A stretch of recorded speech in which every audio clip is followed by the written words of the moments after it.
Hello dear friends, तो welcome back to our YouTube channel Rajan classes. आज थोड़ा सा आवाज़ कम ऑन होगा, तो आज हम लोग पढ़ेंगे क्या। आज के इस वीडियो में हम लोग को जानना है बहुत ही इंपॉर्टेंट क्वेश्चन के बारे में कि वाटरलू का युद्ध क्या था।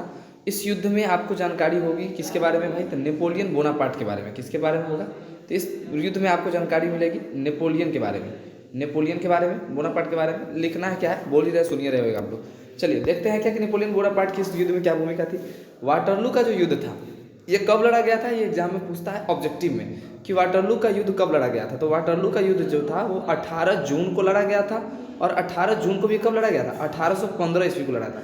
सबसे एक टॉपिक क्या हो गया कि वाटरलू का युद्ध कब लड़ा गया था भाई। तो ये जो वाटरलू का युद्ध था ये 18 जून 1815 ईस्वी को लड़ा गया था।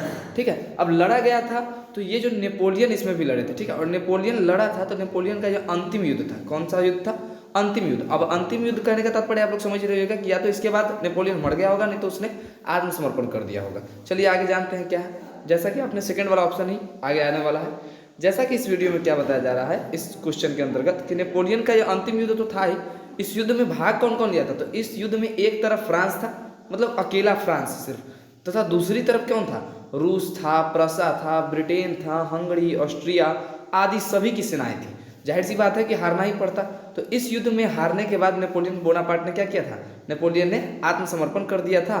और उसने उसे एक कैदी के रूप में, जैसे ही उसने आत्मसमर्पण करने का मतलब होता है कि सरेंडर कर देना, ठीक है, आत्मसमर्पण कर दिया तथा उसे एक कैदी के रूप में एक टापू है, टापू बोला जाता है किसको, तो भाई जिसके चारों तरफ पानी वानी रहता है, ठीक है, टापू। तो उस टापू का नाम क्या था, सेंट हेलोना, हेलोना नाम है उसका, यहाँ पे मिस्टाइप है, सेंट हेलोना नामक टापू पर भेज दिया गया था।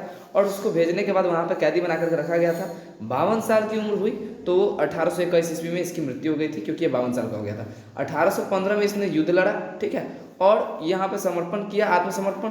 उसके बाद इसको जेल में रखा गया था लगभग 6 साल तक। और 52 साल की जैसे ही इसकी उम्र हुई तो ये डेथ कर गया। यानी कि कहने का तात्पर्य क्या है कि 44 साल की उम्र में, 44 साल नहीं सॉरी 54 साल की उम्र में आसपास में,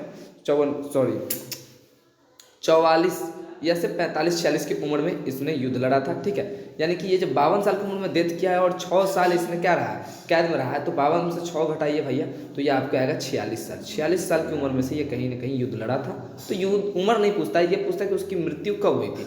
तो नेपोलियन बोनापार्ट की मृत्यु हुई थी 1821 ईस्वी में, 52 साल की उम्र में। कहाँ हुई थी, सेंट हेलोना नामक टापू पर हुई थी। चलिए, ये वीडियो बहुत ही भीविया इसीलिए है क्योंकि एग्जाम में यहाँ से क्वेश्चंस होते हैं, ऑब्जेक्टिव भी सब्जेक्टिव भी। एग्जाम में ऑब्जेक्टिव क्वेश्चन क्या होगा, ऑब्जेक्टिव क्वेश्चन ये होगा कि नेपोलियन बोनापार्ट की मृत्यु कब हुई थी, या ये जो युद्ध है वाटरलू का युद्ध ये कहाँ लड़ा गया, सॉरी वाटरलू का युद्ध कहाँ नहीं, वाटरलू का युद्ध कब लड़ा गया था। ठीक है, और इस युद्ध में कौन कौन शामिल था, तो आपको बताएं कि एक तरफ फ्रांस था और बाकी तरफ क्या था, रूस था, हंगरी था, ये सब था। ठीक है, प्रसा था।